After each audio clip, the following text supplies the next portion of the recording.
Assalamualaikum warahmatullahi wabarakatuh. Alhamdulillahi rabbil alamin. Wassalatu wassalamu ala asyrafil mursalin Sayyidina Muhammad bin Abdullah Rasulil Amin wa ala alihi wa sahbihi ajma'in. Subhanaka la ilma lana illa ma 'allamtana innaka antal alimul hakim. Rabbi shrah li sadri wa yassir li amri wahlul 'uqdatam min lisani yafqahu qawli. Allahumma salli salatan kamilatan wa sallim salaman tamman ala sayyidina Muhammadin alladhi tanhadu bihi al-uqad wa tanfariju bihi al-kurab wa tuqadi al-hawaij wa tunadu bihi al-raghaib wa husnul khawatim wa yustasqa al-ghamam biwajhihi al-karim wa ala alihi wa sahbihi bi kulli rahmatin wa nafsin wa ala kulli ma'rufin lak. Saya muliakan dan saya kasihi Fadil Ustaz Adam bin Ibrahim, Gawai Asasi Johor. Saya muliakan lagi saya kasihi Fadil Ustaz Muslim bin Ihsan, Ketua Penurut Pengarah Zakat Johor, yang sudi hadir bersama dengan kita pada malam ini pada majlis Maulid Akram Abu Jawi. Ini kali pertama kita laksanakan majlis ini, dan mudah-mudahan ini akan terusan insyaAllah. Dari masa ke semasa kita akan laksanakan program sendiri insyaAllah. Tidak lupakan juga kepada para muslimin, pada para hadirin muslimin dan muslimat yang dirahmati Allah Subhanahu wa ta'ala sekalian, yang tidak dapat saya sebutkan satu persatu nama, dan juga yang hadir pada hari ini tanpa mengurangkan sedikit pun kedudukan kalian di sisi Allah Subhanahu wa ta'ala. Hadirin yang dirahmati Allah Subhanahu wa ta'ala sekalian, mulai daripada pagi tadi, daripada jam 9 pagi sampailah ke jam 7.30 petang tadi, kita dah berkumpul bersama-sama di Ruang Jawi, dan alhamdulillah sempat menghatamkan kitab yang saya susun, yaitu Syamil fi Khulasatil Syama'il, dan sempat kita khatamkan tadi petang. Semoga Allah Ta'ala beri berkatan dan kebaikan untuk kita mengenal dan juga mengambil pedoman serta mengilmu jalan kehidupan baginda Nabi kita Muhammad sallallahu alaihi wasallam. Perhimpunan kita pada malam ini perhimpunan yang tidak sia-sia. Berhimpun kita pada malam ini dengan tujuan untuk kita mengingati Nabi kita Muhammad sallallahu alaihi wasallam tidak akan disia-siakan oleh Allah Subhanahu wa taala. Karena orang yang bergembira dengan Nabi kita Muhammad sallallahu alaihi wasallam, hakikatnya dia telah beramal dengan apa yang disuruh oleh Allah Subhanahu wa taala. Allah Subhanahu wa taala telah berfirman dalam Al-Qur'an, "Qul bi fadlillah wa bi rahmatihi wa bidzalika falyafrahu." Katakanlah wahai Nabi Muhammad sallallahu alaihi wasallam, bi fadlillah wa bi rahmatihi, dengan fadlullah dan dengan rahmatnya Allah, fa bidzalika falyafrahu, dengan kedua perkara tersebut bergembiralah kalian. Ini adalah arahan daripada Allah Subhanahu wa ta'ala kepada kita semua untuk bergembira dengan fadlullah, dengan rahmatullah. Al-Imam As-Suyuti rahimahullah ta'ala menyebut di dalam kitab beliau Nurul Mansur, tafsir beliau yang agung, mengatakan bahawa yang dimaksudkan dengan fadlullah adalah ilm, dan dimaksudkan dengan rahmatullah Subhanahu wa ta'ala itu adalah baginda Nabi kita Muhammad sallallahu alaihi wasallam. Maknanya berkumpul, bergembira dengan Nabi kita Muhammad sallallahu alaihi wasallam bermakna hamba tersebut telah melaksanakan perintahnya Allah. Hamba tadi telah melaksanakan apa yang telah disuruh oleh Allah Subhanahu wa taala. Maka orang yang melaksanakan perintah Allah Subhanahu wa taala, mencintai baginda Nabi, bergembira dengan baginda Nabi sallallahu alaihi wasallam, bagaimana orang ini nanti akan disia-siakan oleh Allah? Akan disia-siakan. Karena kita sekarang sedang berniaga dengan Allah. Orang yang berjual beli dengan Allah, jualannya tidak akan sekali-kali rugi. Sayyidina Zahir radhiyallahu taala anhu, ketika mana datang bertemu dengan Nabi sallallahu alaihi wasallam dari kampung, membawa barang bekalan daripada kampung kepada Nabi sallallahu alaihi wasallam, dan baginda Nabi mengatakan, Zahir badiyatuna wa nahnu hadirun. Sayyidina Zahir menyiapkan barangan kampung untuk kami, manakala kami menyiapkan barangan bandar untuk beliau. Ketika mana beliau sibuk dalam urusan perniagaannya di pasar Madinah Al-Munawwarah, baginda Nabi datang dan memeluk beliau daripada belakang sambil bergurau dengan beliau mengatakan, "Man yashtari hadzal 'abd?" Siapa yang ingin membeli hamba ini? Siapa nak beli hamba ini? Maka Sayyidina Zahir radhiyallahu taala anhu ketika mendengar ucapan daripada baginda Nabi kita Muhammad sallallahu alaihi wasallam, beliau mengatakan bahawa, "Idzan ya Rasulullah tajiduni kasida." Kamu ya Rasulullah, kamu akan dapati bahawa aku dijual dengan harga yang murah. Karena aku ni orang yang tidak sega. Aku ni orang yang berada di, baginya dia tidak dikenal oleh makhluk di muka bumi Allah Ta'ala. Tapi apa yang menyebabkan dia mahal? Yang disebut oleh Nabi SAW, sesungguhnya kamu wahai Zahir tidak mahal, kamu tidak rugi. Innaka anta ghalib, innama anta ghalib. Kamu mahal di sisi Allah Subhanahu wa Ta'ala. Kenapa beliau mahal? Dan rupanya tidak ada, hartanya tidak banyak. Tapi kenapa dia dipandang mahal?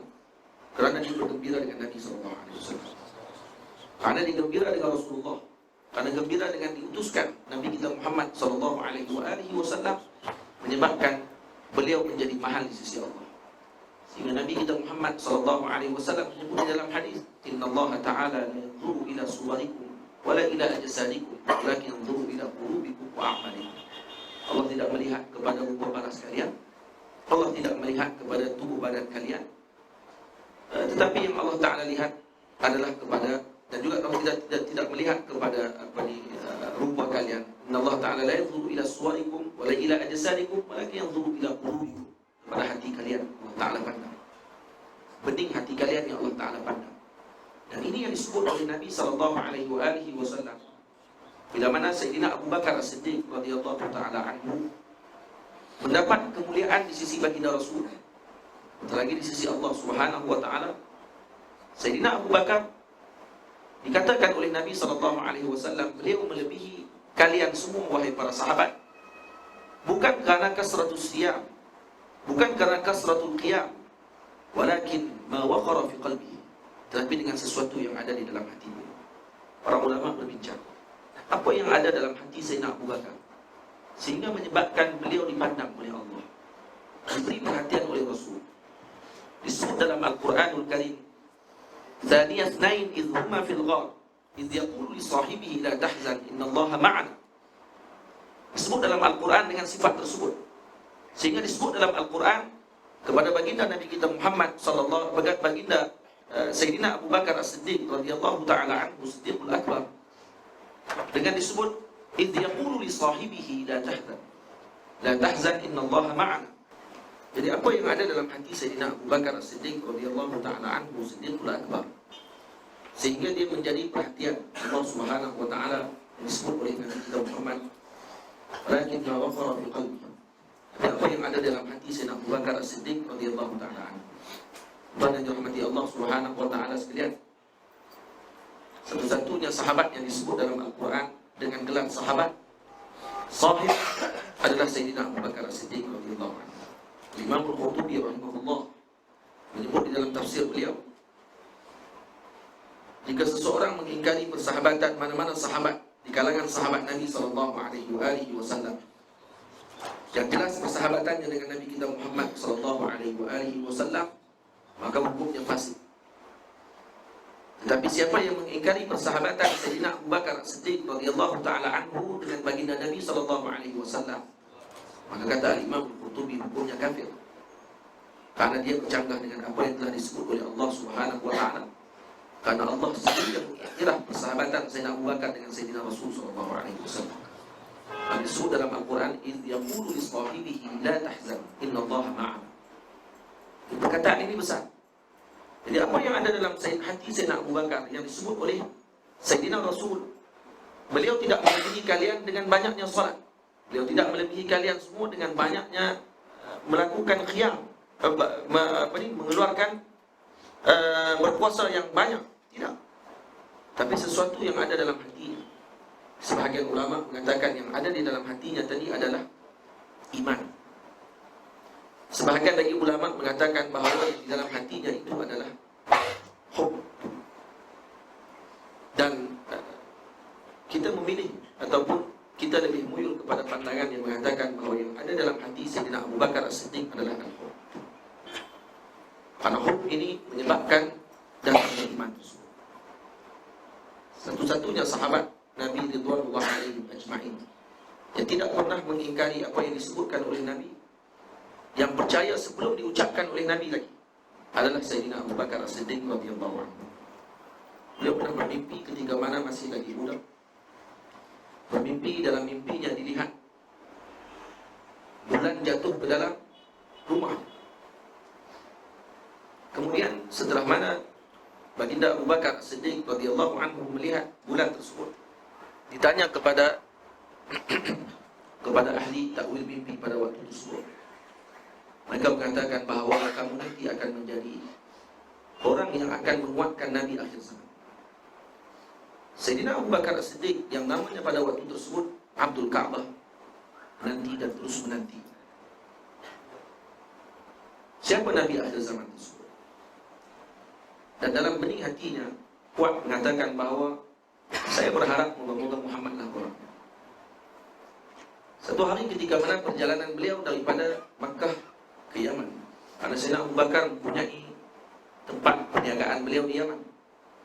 Di dalam perjalanan menuju ke Yaman, pulang daripada perniagaan beliau, daripada melihat tempat perusahaan beliau di Yaman, dalam perjalanan pulang bertemu dengan seorang lelaki tua di tengah jalan. Kemudian lelaki tadi melihat Sayyidina Abu Bakar As-Siddiq dengan pandangan kagum. Lalu ditanya kepada Sayyidina Abu Bakar, kamu Quraisy? Kata Sayyidina Abu Bakar, nah. Kamu daripada Kinanah? Nah. Kamu daripada Bani Taim? Nah. Semua tahu. Satu persatu diteka semuanya betul. Maka akhirnya dikata oleh lelaki tua tersebut, wahai fulan, boleh tak saya nak minta satu perkara? Kata Sayyidina Abu Bakar As-Siddiq, silakan. Bolehkah kalau kamu buka baju kamu? Saya nak tengok apa yang ada di tubuh kamu.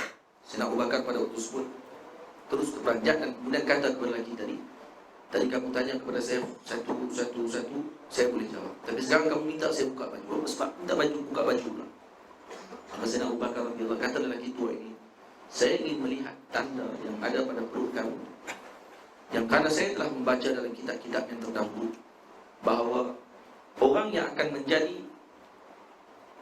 tangan kepada Nabi akhir zaman tersebut, yang akan membantu Nabi akhir zaman, yang menjadi menteri kepada Nabi akhir zaman, adalah seorang pemuda dan seorang lagi yang dewasa.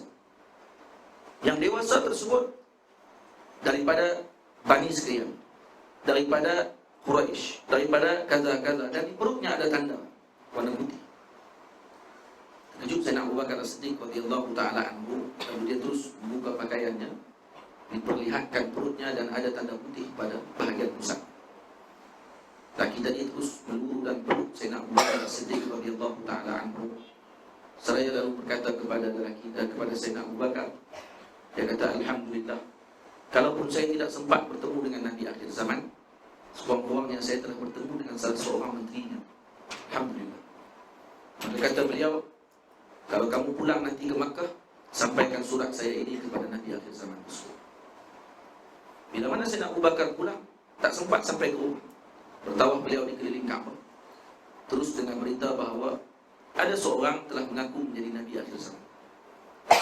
Siapa orangnya? Muhammad sallallahu alaihi wasallam. Terus beliau tidak bergegas pulang ke rumah, terus ke rumah Nabi kita Muhammad sallallahu alaihi wasallam. Sampai di depan rumah baginda Rasul, ketuknya pintu, Nabi kita buka pintu. Gembira Nabi dengan kehadiran sahabatnya. Dan Nabi terus berkata kepada Sayyidina Abu Bakar, wahai Abdul Ka'bah, saya telah dilantik oleh Allah menjadi Rasul, dan saya ingin menyuruh kamu kepada agama tersebut. Maka kata Sayyidina Abu Bakar As-Siddiq radhiyallahu ta'ala anhu, wahai Muhammad, setiap yang diucap ada bukti. Apa bukti kamu Rasul akhir zaman? Maka kata Nabi, keluarkan surat yang telah kamu dapatkan daripada lelaki tua yang kamu tunggu di tengah jalan. Menangis Sayyidina Abu Bakar As-Siddiq di peluknya baginda Nabi kita Muhammad sallallahu alaihi wasallam. Terus diiklankan Islam beliau pada hari tersebut. Ditanya tadi bukan dengan tujuan untuk berbahasa-bahasi dengan Nabi ataupun dengan tujuan tidak mempercayai baginda Nabi. Cuma ingin takkidkan setiap Nabi itu ada bukti, setiap Nabi itu ada mukjizat. Ini mukjizat Nabi kita Muhammad sallallahu alaihi wasallam. Tuhan yang dirahmati Allah, waktu ketika Nabi kita Muhammad sallallahu alaihi wasallam dikuasai, waktu ketika mana Nabi berada dengan Sayyidina Abu Bakar As-Siddiq, kalau Abu Lahab pada waktu tersebut menundukkan kepalanya untuk melihat ke dalam. Abu Jahal menundukkan kepalanya untuk melihat ke bawah, akan nampak Nabi sallallahu alaihi wasallam. Dan Sayyidina Abu Bakar radhiyallahu anhu bimbang pada waktu tersebut dan berkata kepada Nabi, ya Rasulullah, bila dia menangis, menitik air matanya di atas pipi Nabi kita Muhammad sallallahu alaihi wasallam. Dan Nabi bertanya, kenapa kamu sedih? Maka kata Sayyidina Abu Bakar, ya Rasulullah, idza ana mittu fa ana rajulun wahid. Maka kalau saya mati, ya Rasulullah, saya seorang saja lelaki yang mati pada hari ini. Wa idza mutta anta ya Rasulullah fa anta ummah. Atau wa idza qutilta, dalam riwayat lain, idza qutiltu fa ana rajulun wahid. Wa idza qutilta anta ya Rasulullah wa anta ummah. Kalau kamu dibunuh pada hari ini, ya Rasulullah, kamu ummah. Kalau saya mati, saya seorang je mati, ya Rasulullah. Kalau kamu mati, akan mati umat ini, ya Rasulullah. Umat ini tidak akan ada lagi, ya Rasulullah.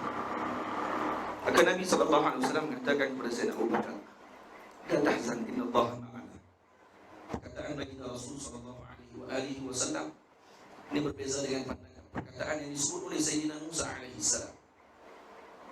Inna Rabbi ma'i sayahdin. Tuhanku bersama denganku akan memberi hidayah kepadaku.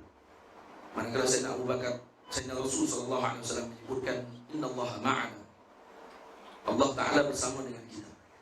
Jangan kamu bimbang. Karena itu kata ulama, umat Nabi Muhammad dijaga oleh Allah. Karena Nabi mengatakan innallaha ma'ana. Manakala umat Nabi Allah Musa alaihissalam tidak diberikan ismah oleh Allah Subhanahu wa Ta'ala. Karena dengan hikmahnya Nabi Allah Musa alaihissalam menyebut perkataan inna Rabbi ma'i, Allah hanya bersama dengan, tidak dengan kami. Hadirin yang dirahmati Allah Subhanahu wa Ta'ala sekalian, baginda Nabi kita Muhammad adalah utusan yang agung, yang tanpa beliau kita tak ada apa di dalam kaum Allah Ta'ala. Dan kita berkumpul pada hari ini pun adalah karena beliau. Kita bersama pada hari ini pun karena beliau. Jadi kalau kata kita hidup di dalam muka bumi Allah Ta'ala sebagai pelajar Al-Azhar Asy-Syarifah, kita datang ke sini, kenapa kita datang ke sini? Karena kita datang untuk mendalami apa yang ditinggalkan oleh beliau, syariatnya, agama beliau. Jadi kita datang ke sini semata-mata untuk mendalami perkara tersebut. Kalau kita mengkhianati perkara itu, maka bermakna kita telah mengkhianati baginda Nabi kita Muhammad sallallahu alaihi wasallam. Kita hanya mendakwa bahawa kita mencintai Nabi sallallahu alaihi wasallam. Hakikatnya kita hanya berbohong. Karena kita tidak melaksanakan yang sepatutnya kita laksanakan. Karena apa yang dituntut oleh baginda Rasul sallallahu alaihi wasallam kepada orang yang telah masuki jalan tersebut, khususnya kepada orang yang datang daripada jauh, bermusafir ribuan batu untuk datang ke negara luar, menjadi warisan Nabi sallallahu, menjadi pewaris kepada, menjadi orang yang akan mewarisi ilmu Nabi kita Muhammad, menjadi orang-orang yang telah diwasiatkan oleh Nabi sallallahu alaihi wasallam. Kita iman. Nama antum qalun. Kita semua ni mahal. Kenapa? Karena Nabi sallallahu alaihi wasallam telah menyebut di dalam hadis kepada Sayyidina Abdullah bin Mas'ud, jika datang menuntut ilmu kepada kamu, maka sebutkan kepada mereka, berikan kepada mereka kebaikan, sehingga ketika mana datang para penuntut ilmu kepada beliau, maka beliau mengatakan marhaban bi wasiyatir Rasul. Selamat datang kepada orang-orang yang telah diwasiatkan oleh Rasulullah. Tuan-tuan yang dirahmati Allah, seorang tidak akan wasiat dengan satu butir beras. Ada orang wasiat dengan sebutir beras. Saya ada sebutir beras dalam di dapur di rumah saya. Saya wasiatkan untuk bagi kepada keluarga. Mana ada orang wasiat dengan sebutir beras? Tapi wasiat biasanya dengan perkara yang berharga. Bila mana Sayyidina Abdullah bin Mas'ud mengatakan bahawa marhaban bi wasiyatir Rasul, maknanya penuntut ilmu ini adalah warisan harga yang warisan yang sangat berharga yang ditinggalkan oleh baginda Rasul. Nabi memberi perhatian terhadap penuntut ilmu. Tapi kalau kita tidak mengambil nama tersebut dengan sepatutnya, talibul ilm tadi tidak digunakan dengan sepatutnya, maka kita telah mengkhianati baginda Nabi kita Muhammad SAW. Sebab itu kena fikir sekali. Majlis-majlis yang sebegini diadakan untuk kita cas semula kita punya semangat kita. Karena kita perlu untuk ada dalam hati kita ini cas semangat untuk kita tahu bahawa perjuangan kita adalah dengan Nabi kita Muhammad SAW. Tanpa Nabi kita Muhammad, dan kalau kita jadikan perjuangan kita lain daripada Nabi kita Muhammad SAW, maka tak akan berjaya, tak akan laju, tak akan langkah lebih dengan perjalanan tersebut. Jaya seorang itu ataupun tidak adalah dengan ta'alluqnya dengan Nabi kita Muhammad SAW. Para sahabat Nabi radhiyallahu alaihim ajma'in boleh melangkahi benua yang pelbagai adalah kerana membawa nama Nabi kita Muhammad SAW. Hanya kerana membawa apa yang telah ditunjukkan oleh Nabi, mereka sanggup ke Rusia, tempat yang sejuk yang tidak pernah dihadapi di Madinah Al-Munawwarah. Dengan sebab tersebut mereka sampai ke negara barat hanya semata-mata untuk menyampaikan tentang Nabi kita Muhammad. Mereka sampai ke negeri China yang mereka tidak faham pun bahasa orang-orang daripada negeri China. Kenapa mereka pergi ke sana? Karena mereka memahami bahawa perlu semuanya mendapatkan kecintaan, perlu semuanya kembali kepada tuannya, perlu semuanya dipegang balik, ubun-ubunnya dibawa kepada Nabi kita Muhammad SAW. Karena beliau adalah pintu utama kita kepada Allah Subhanahu Wa Taala. Kalau ini kita tidak perhatikan betul-betul, kalau kita belajar di Al-Azhar Asy-Syarif tidak ada perasaan itu dalam hati kita, maka sia-sia kita berada di sini. Sia-sia kita berada di sini. Kita berada di dalam maidah, tapi kita tidak mengambil dengan sebaiknya, maka kita akan kelaparan. Atau hadirin yang dirahmati Allah Subhanahu Wa Taala, kita ambil peluang betul-betul. Karena ini adalah perjuangan kita. Memahami syariat agama Nabi semata-mata untuk kita nanti mempertahankan agama Nabi kita Muhammad SAW. Pertahankan dengan ilmu, pertahankan dengan adab. Yang disebutkan tadi oleh Ustaz Fadil Ustaz tadi ada menyebut tentang perlu kita terapkan dengan adab, perlu kita terapkan ilmu kita ini diselarikan dengan adab tata susila yang sepatutnya. Hadirin yang dirahmati Allah, pesanan terakhir saya sebelum saya pulang esok pagi jam 9:30 pagi esok akan bertolak ke airport. Balik saya pun 3 bulan je, akan balik terus. Balik terus, saya rasa saya pun tak boleh nak cakap apa kalau balik terus. Jadi esok ni saya akan pulang selama 3 bulan. Jadi sementara kita nak jumpa balik dalam 3 bulan akan datang ni, saya berpesan kepada kalian semua agar kita kena pilih peribadi kita ini salah satu yang patutnya kita ambil. Sama ada kita ingin meniru peribadi lebah, yang disebut dalam bahasa Jawanya tawang, ataupun kita ingin meniru peribadi lalat, atau dalam bahasa Jawanya disebut laler. Jadi biar jadi tawang, jangan jadi laler, kata para ulama Jawa. Orang Jawa kata jadi tawang, jangan jadi laler. Karena lebah sifatnya mencari debu, lebah sifatnya mencari perkara-perkara yang baik, lebah sifatnya menyebarkan yang baik-baik. Dan antara sifat lebah, ada satu Syekh Badruddin Mufti Kedah pernah cerita ketika dia hadir ke majlis maulid di kampung saya. Dia cerita berkenaan dengan penyakit yang dia kena pada waktu tersebut. Dia terkena stroke. Rupanya ada satu ubat stroke ni kemudian dengan gigitan lebah. Seorang ustaz ni dia berubat dengan guna lebah. Dia guna lebah, dia bawa lebah dalam satu gas. Kemudian dia akan, bila sampai buat di hotel Sri Indonesia, Syekh Badruddin kata letak di mana tempat yang dia sakit tu, maka lebah tadi dilepaskan di tangan dia. Lebah tu akan berjalan dan lebah tu akan gigit, lebah tu akan sengat. Dan sengatan tadi dia kata kalau tak tahan memang akan boleh pergi hospital tu. Bila lebah tu sengat, tak lama lepas tu lebah tu akan mati. Tapi kalau dilepas lebah tersebut di atas tangan, dia jalan, dia tak gigit, dia tak sengat, maka lebah tu diambil balik kerana dia tidak mau khidmat. Ini lebah tidak mau khidmat. Kalau dia sengat juga ini bahaya, kerana dia dipaksa. Kalau dia ambil balik lebah tersebut, dilepaskan lagi yang satu lagi. Itu dia akan sengat. Bila sengat, tak lama lagi kemudian, dalam beberapa minit saja dia akan mati. Kata Syekh Badruddin, ajib lebah, dia khidmat sanggup sampai bunuh diri. Dia sanggup berikan kebaikan walaupun macam tu sekalipun, sehingga dia mampu untuk, sehingga dia sanggup korbankan diri. Dia tahu dia akan mati selepas. Sebab biasanya dia punya ghalib kawan-kawan dia macam tu. Jadi dia akan mati, tapi dia sanggup korbankan. Ini sikapnya lebah. Dia ambil dia bunga, dia kutip yang baik-baik, kemudian dia akan sebarkan tempat yang baik. Dia keluarkan madu. Beza dengan lalat. Lalat sikapnya apa dia? Lalat sikapnya menyukai perkara yang tidak baik, suka benda busuk, dan suka cari tempat-tempat yang tidak baik. Dan lalat juga dijadikan oleh Allah hidupnya tidak panjang, mungkin 40 tahun, 40 hari, dan dia akan mati.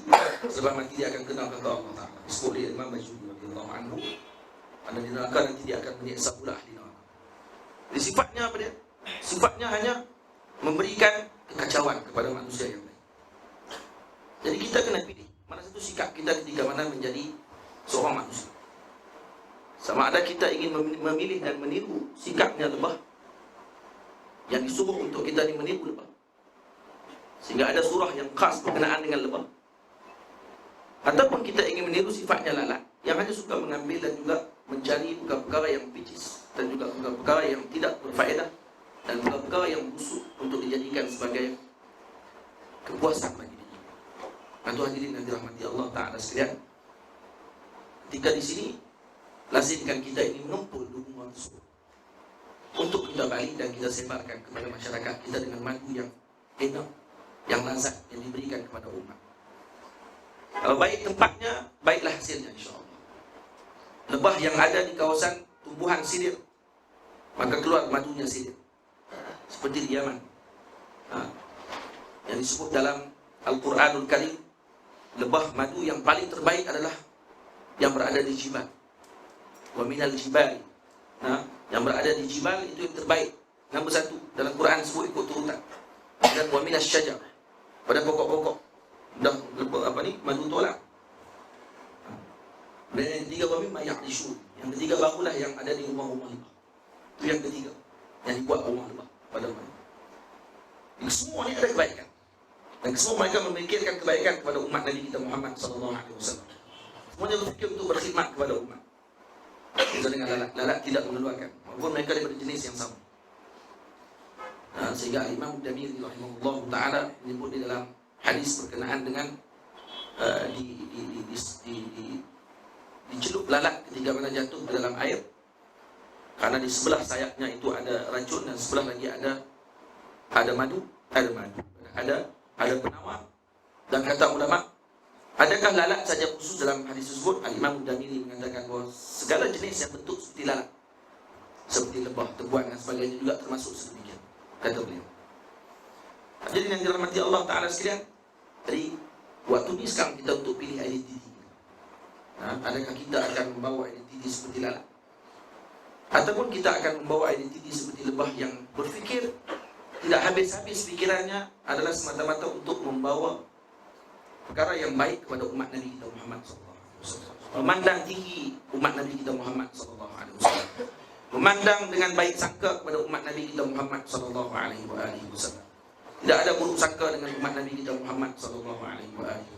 Barulah kita akan benar-benar menjadi orang yang dibanggakan oleh Nabi kita Muhammad SAW. Semoga Allah Ta'ala memberikan kebaikan khusus pada yang menjalankan majlis ini pada hari ini.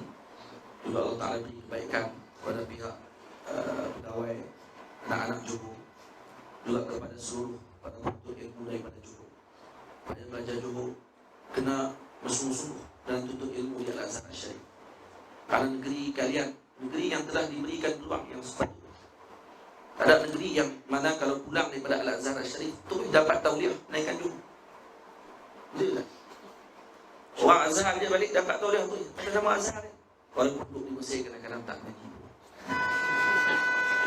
Ini kalau macam tu, suatu generasi yang baru ni, alhamdulillah kita tengok semakin Allah SWT makin gembira lah kita tengok. Dia buat Jawi tu kalau tanya sikit, tanya untuk menunjuk, menunjuk. Saya isteri jawab dan tanya. Saya kata Allah ma'alam bisawab. Semoga Allah Ta'ala beri kebaikan. Sebab saya suka saya dia orang yang berpegang dengan pandangan haram berikan. Tidak mampu dengan berikan. Kalau isteri dia tak ada hutang menang. Datang. Wallahu a'lam bishawab. Insyaallah. Dia setiap hari kita tahu dilihat semua akhbar. Jazakallah khair jazak. Saya mohon maaf silakan salah. Alhamdulillah. Moga-moga nanti boleh buat lagi di rumah Johor insyaAllah. Kita juga terima kasih banyak kepada Ustaz Adam, pada Ustaz Yusri insyaAllah, Ustaz Yusri dan seluruh yang memimpin anak Johor. Saya terima kasih. Dan saya teringat dulu ni saya pernah mengajar di sini. Dulu pernah mengajar di rumah Yusri di sini. Saya mengajar dulu khawritan di ahkam makmum wal imam. Makmum orang mengajar lama dah tak datang rumah Johor. Jadi alhamdulillah tahu ibu kata mana ada sinar adik-adik bawah kita ni, masya-Allah, tabarakallah, semangat betul mereka dengan ilmu, asing betul mereka dengan ilmu. Moga-moga Allah Taala akan lahirkan generasi ilmuwan yang nanti akan menyinari bumi Johor insya-Allah. Yang benar-benar akan menjadikan Johor Darul Ta'zim itu. Dengan ulama, dengan ilmuwan, dan akan lahir generasi seperti mana Mufti Johor yang terdahulu itu Habib Alwi Al-Haddad rahimahullah ta'ala. Semoga akan lahir generasi-generasi sedemikian. Karena orang Johor ini terkenal dengan orang yang mencintai Nabi kita Muhammad SAW. Auf kawan. Dari bumi yang sangat mencintai Nabi kita Muhammad SAW. Semoga Allah Ta'ala perkenankan hajat-hajat kita pada malam ini, diberikan kebaikan kepada semua yang hadir. Mana-mana yang sakit di kalangan kita disembuhkan oleh Allah Subhanahu wa Ta'ala. Yang ada hutang di kalangan kita akan dimudahkan uruskan oleh Allah Subhanahu wa Ta'ala. Yang ada hajat semoga diperkenankan oleh Allah Subhanahu wa Ta'ala. Yang belum kahwin semoga dipercepatkan oleh Allah Ta'ala. Sudah berkahwin semoga dicukupkan oleh Allah Ta'ala. Wallahu a'lam bishawab. Assalamualaikum warahmatullahi wabarakatuh.